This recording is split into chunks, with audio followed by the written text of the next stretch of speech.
시간 함께 하실 하나님 말씀 사무엘상 16장 7절에서 13절까지 말씀입니다. 사무엘상 16장 7절에서 13절.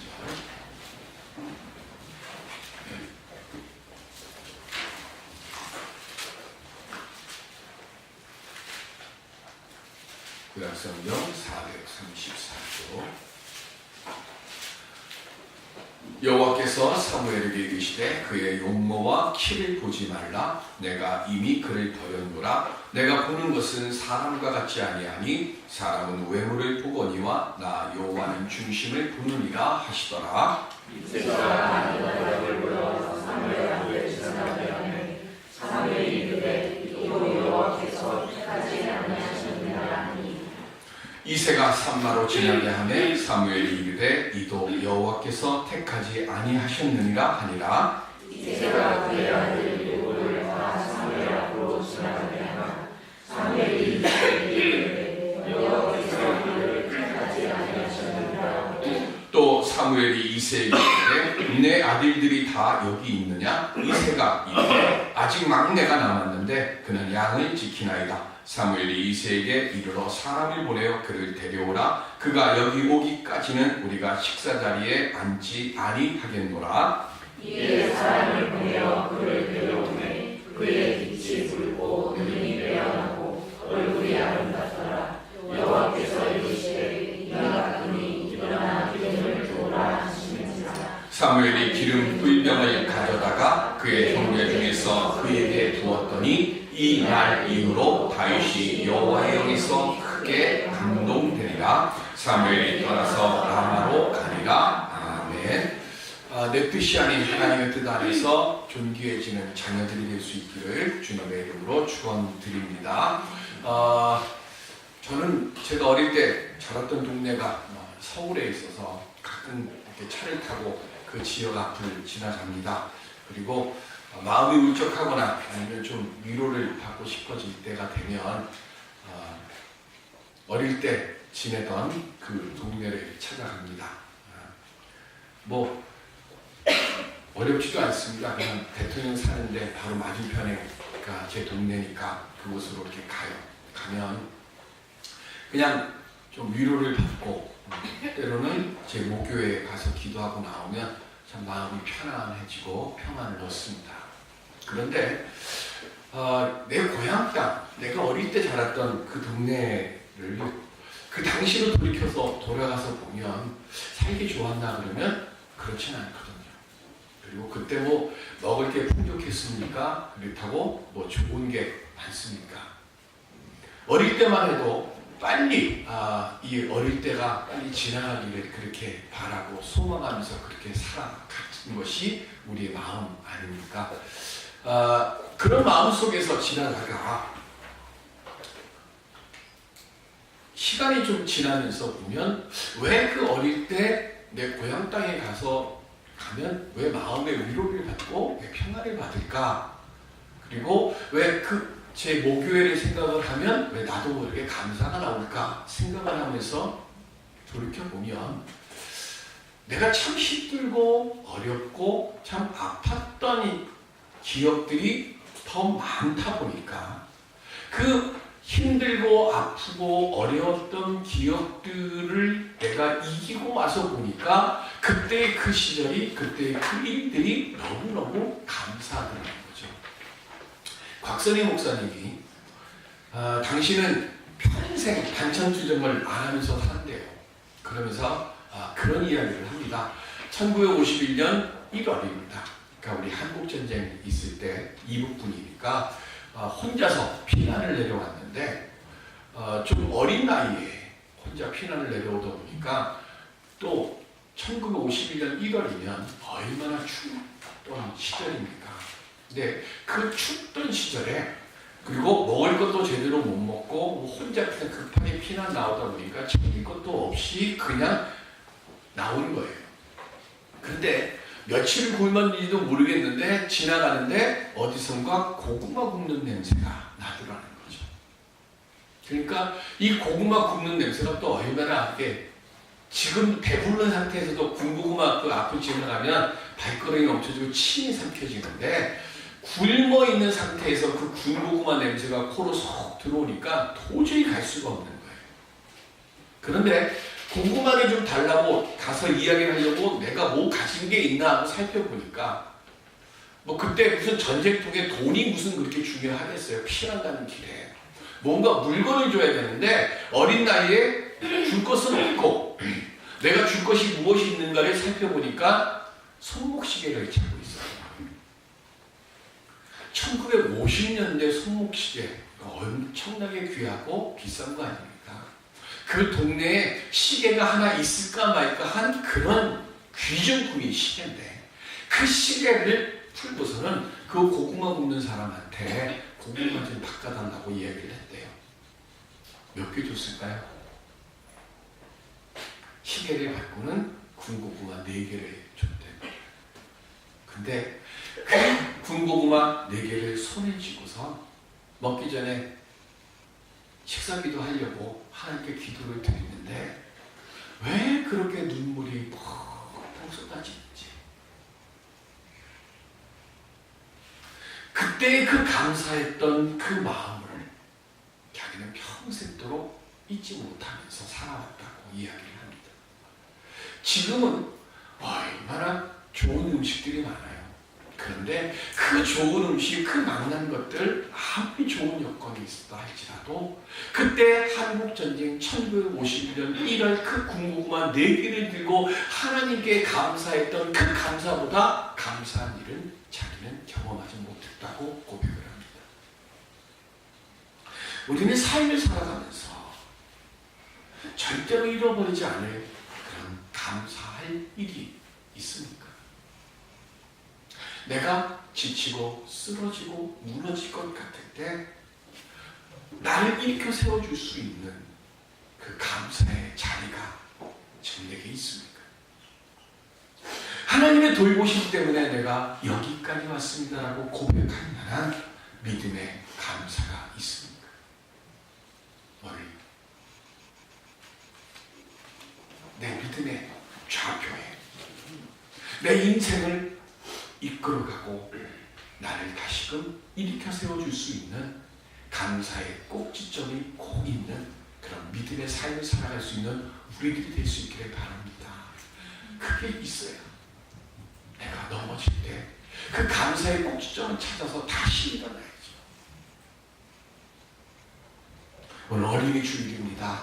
우리 세상 것으로 만족시켜주려고 하는 마음속에 하나님에 대한 감사, 하나님과 동행하심에 대한 확신을 마음속에 우리 아이들에게, 우리 자녀들에게 심어줄 수 있는 우리들이 될 수 있기를 바랍니다. 우리가 그렇게 하려고 할 때에 훗날 감당하기 어려운 일들을 만날 때 내 안에 있던 그 감사와 그 믿음으로 넉넉히 이겨나갈 수 있는 힘과 지혜를 반드시 드러나는 삶을 살아갈 수 있게 될 줄로 믿습니다. 오늘 그 믿음의 아름다운 감사를 품고 살아갈 수 있는 가정을 만들 수 있는 어버이들이 될 수 있기를 주님의 이름으로 축원드립니다. 이스라엘의 초대왕 사울이 하나님 앞에서 범죄해서 하나님으로부터 버림을 받았을 때 사무엘이 몇 날 며칠을 슬퍼서 울고 그 일을 위해서 기도했어요. 낙심의 끝자리까지 내려간 거예요. 그때 하나님께서 사무엘에 찾아와서 뭐라고 말씀하세요? 언제까지 슬퍼하고만 있으려느냐라고 말씀을 합니다. 그리고는 다음 세대를 위해서 네가 할 수 있는 일을 하라고 말씀하세요. 지금 현재 일어나는 이 일에 대해서 내가 최선을 다하고 그 결과에 대해서 책임져야 하는 것 이거 맞는 거예요. 그런데 결과가 잘못되었다고 그 언제까지 과거에만 얽매여 있게 되어진다고 하면 우리의 미래는 더 어두워지는 거죠.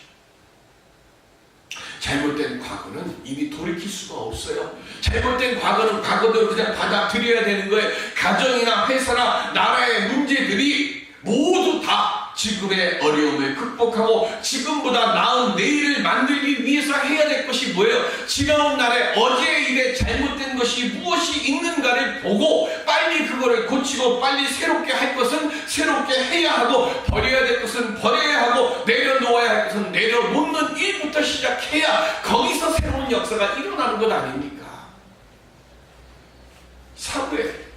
앞에서 새로운 내일을 이끌어 갈 지도자를 세우기 위해서 기름병 차고 베들레헴이라고 하는 곳으로 갑니다.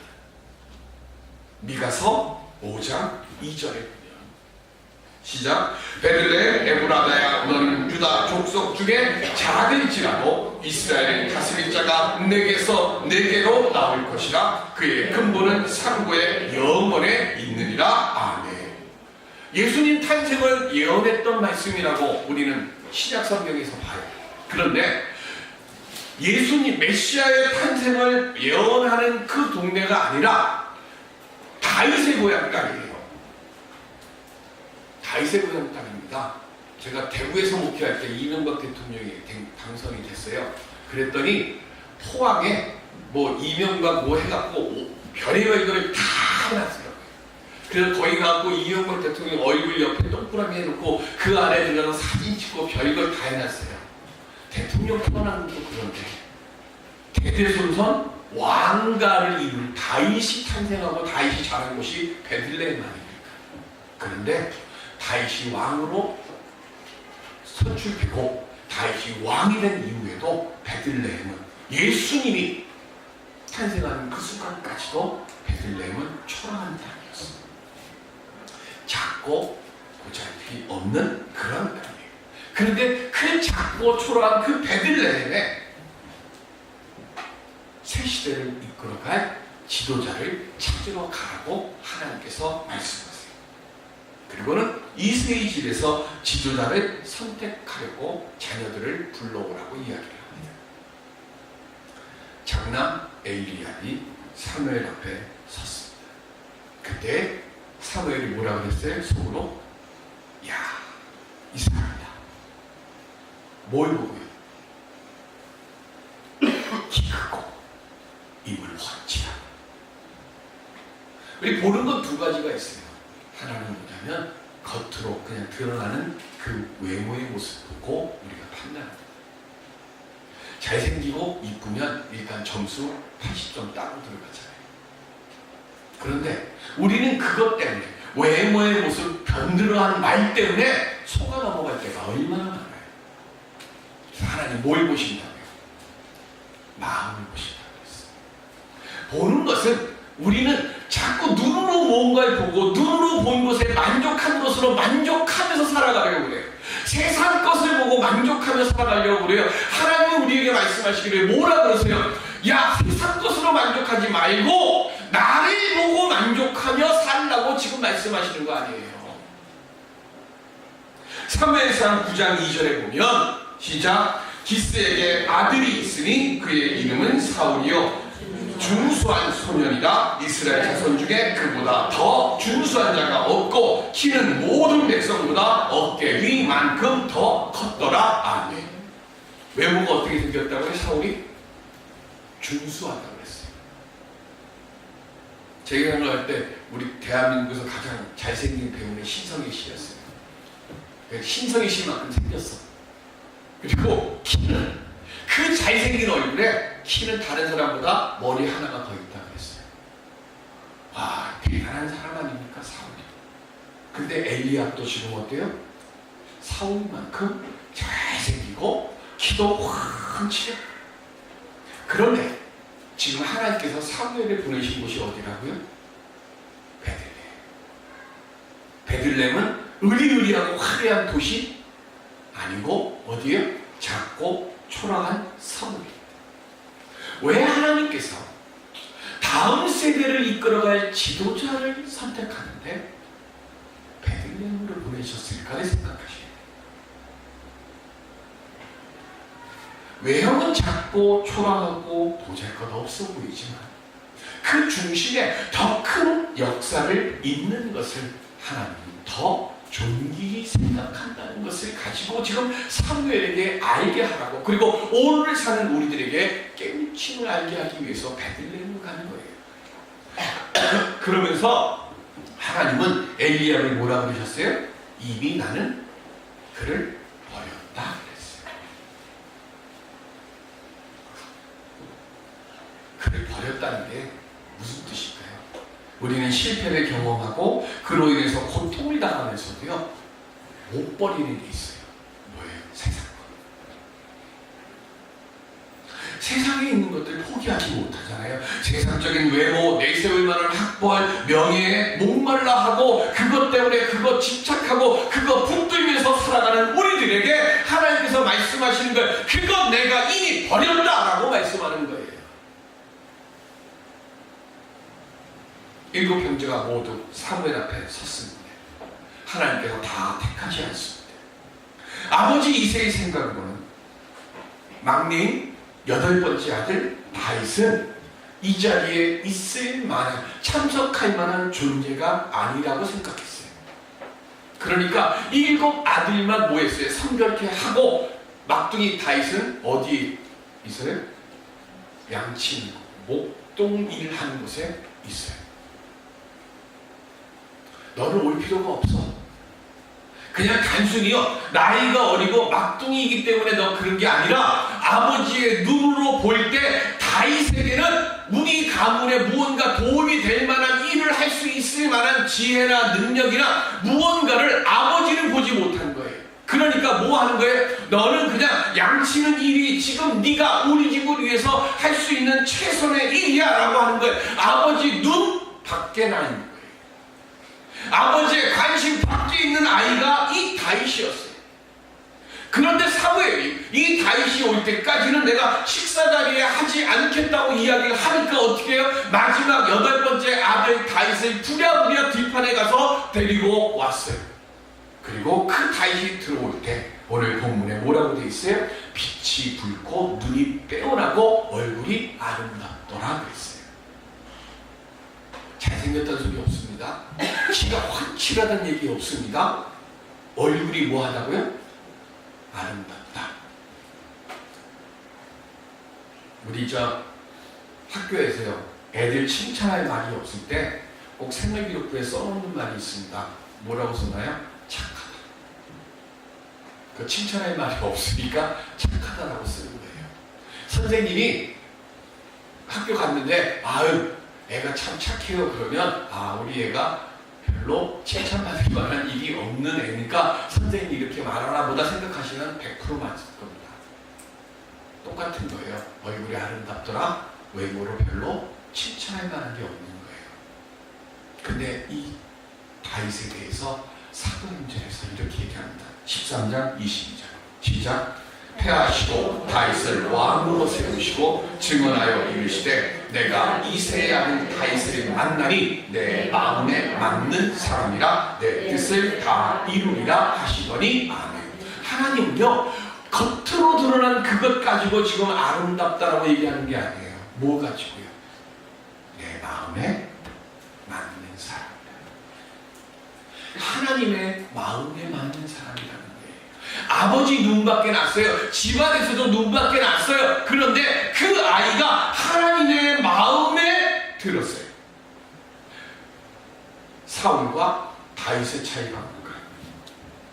사울은 세상적으로 잘난 사람입니다. 그런데 하나님의 말씀을 듣는 일에 실패했어요. 그런데 다윗은요, 세상적으로 부모나 형제들로부터도 인정받지 못했던 사람이에요. 그런데 한 가지 잘하는 게 있어요. 뭐예요? 하나님의 말씀을 듣는 일에 열심히 했던 사람이에요.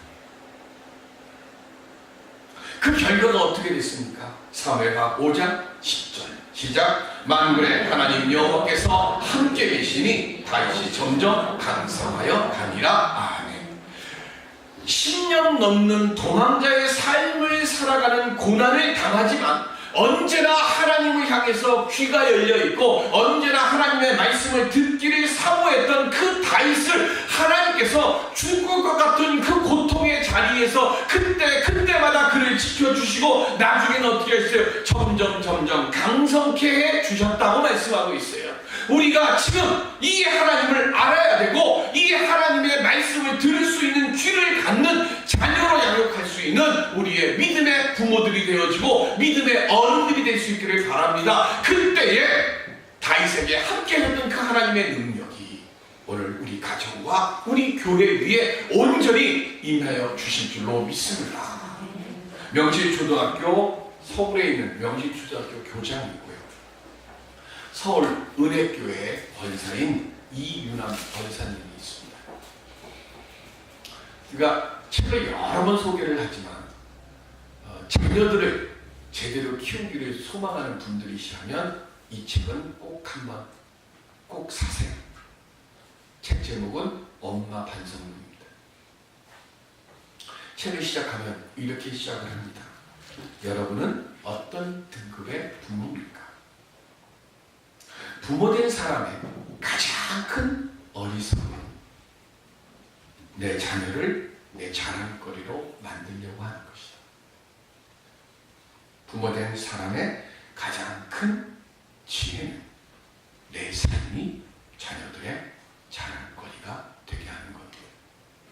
여러분들은 어떤 등급의 부모이십니까? 고3 때까지 내신 전 과목 1등급을 하던 아들입니다. 엄마는 이 아들을 통해서 자기의 꿈을 이룰 수 있다고 확신해요.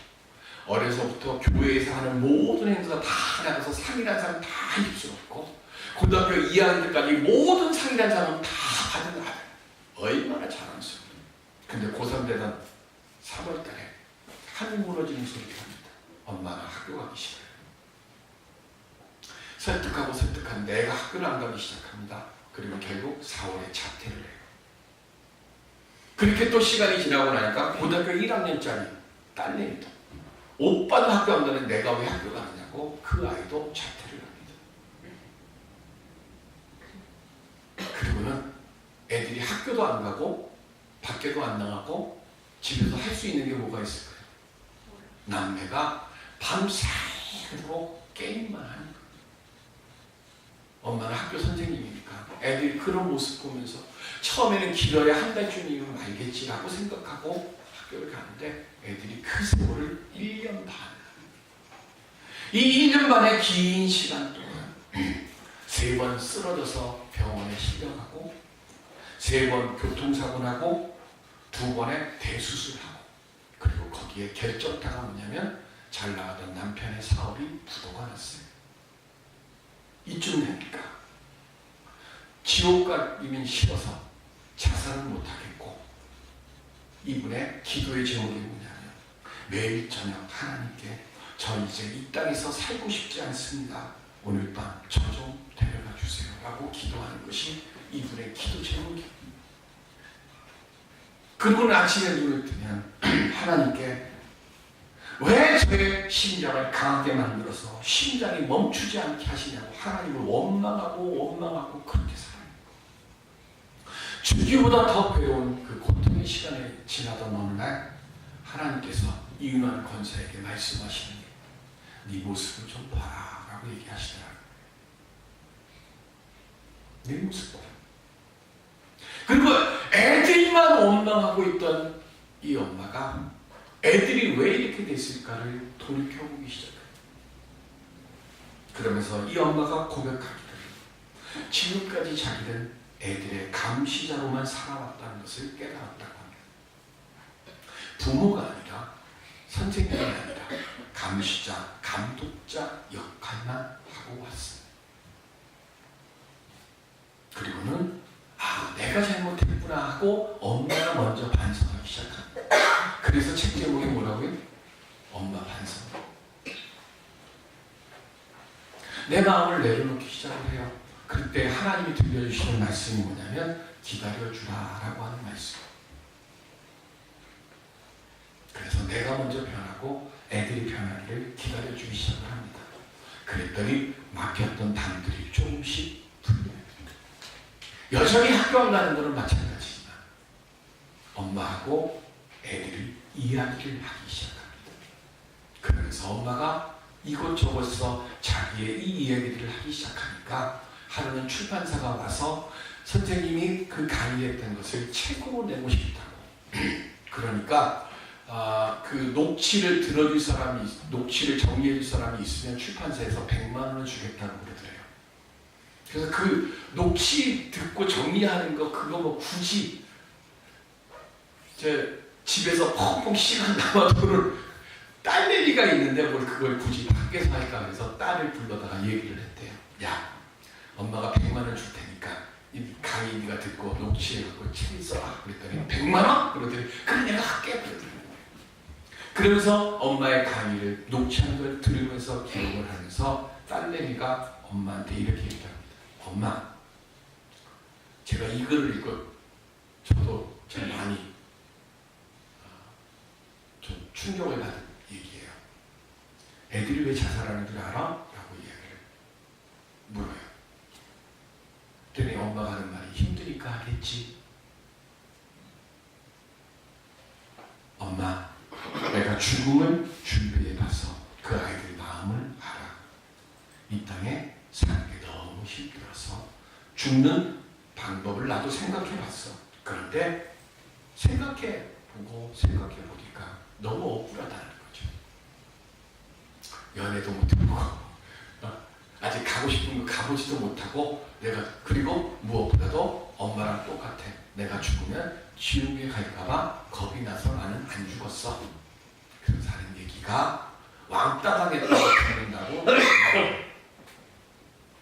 자살하는 아이들의 그 마음속에 보면 엄마나 아빠 그리고 선생님들한테 지울 수 없는 상처를 수없이 받고 있는데 왕따는 거기다가 점 하나만 더 찌는 것 뿐이야 라고 얘기를 하는 거예요.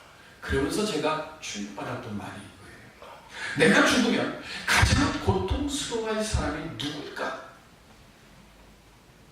내가 죽어서 살아있는 엄마 아빠가 후회하는 걸 보고 싶어서 나도 죽고 싶었어 라고 하는 말을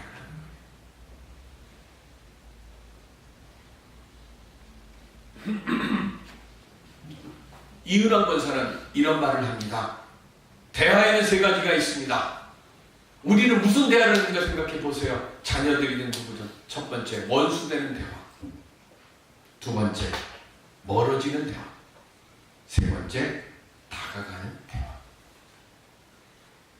이 시간 우린 혹시 원수되는 대화를 지금까지 하며 살아오진 않았습니까? 멀어지는 대화를 하며 살아오진 않았습니까? 무엇보다도 하나님과 우리가 지금 어떤 대화를 하고 있습니까? 하나님께 다가가는 대화를 할 수 있는 부모들이 먼저 되시기 바랍니다.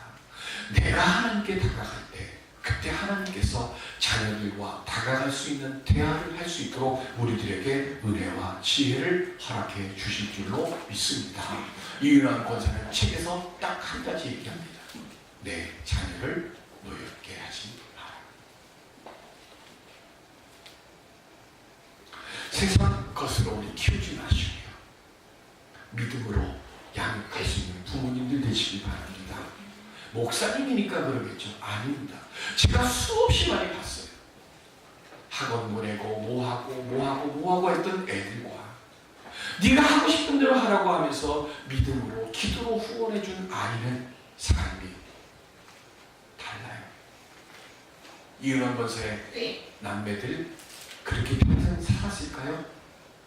바뀌었죠. 아들 지금 철학 대학원에 다니고 있고 딸도 지가 원하는 일을 지금 열심히 하고 있다고 합니다. 내가 세우는 게 아닙니다. 하나님이 세워주시는 겁니다. 우리는 믿음 가졌잖아요. 근데 왜 내가 세상 것에서 그거 포기하지 못하고 내 아이들과 멀어지며 살아가고 있습니다. 저는 교육 전문가는 아닙니다. 다만 한 가지, 내 육신의 질병이나 내 가정의 문제나 해결할 수 있는 길을 내가 하나님께 가까워지고 내가 하나님께 내 가정을 맡기고 내 자녀를 하나님께 맡길 때 그때 하나님께서 그 별볼 일 없고 초라했던 양틈 속에 있던 다윗을 들어서 이스라엘 최고의 왕으로 세워졌던 그 하나님의 능력의 손이 맡기는 우리들 가정에 맡기는 우리의 자녀를 위해 온전히 임하여 질 줄로 믿습니다. 우리 믿음의 눈을 가지고 기다리시고 조급해하지 마시고요. 기다리세요. 5년이 됐든 10년이 됐든 하나님께 맡기면 분명히 하나님께서 그거 내 아들이 내 딸이 하나님의 뜻 안에서 인정받는 사람으로 서게 될 줄로 믿습니다. 오늘 그 은혜의 역사를 만들어가는 가정 만들어가는 믿음 갖는 우리 모두가 될 수 있기를 주님의 이름으로 축원드립니다. 기도하겠습니다.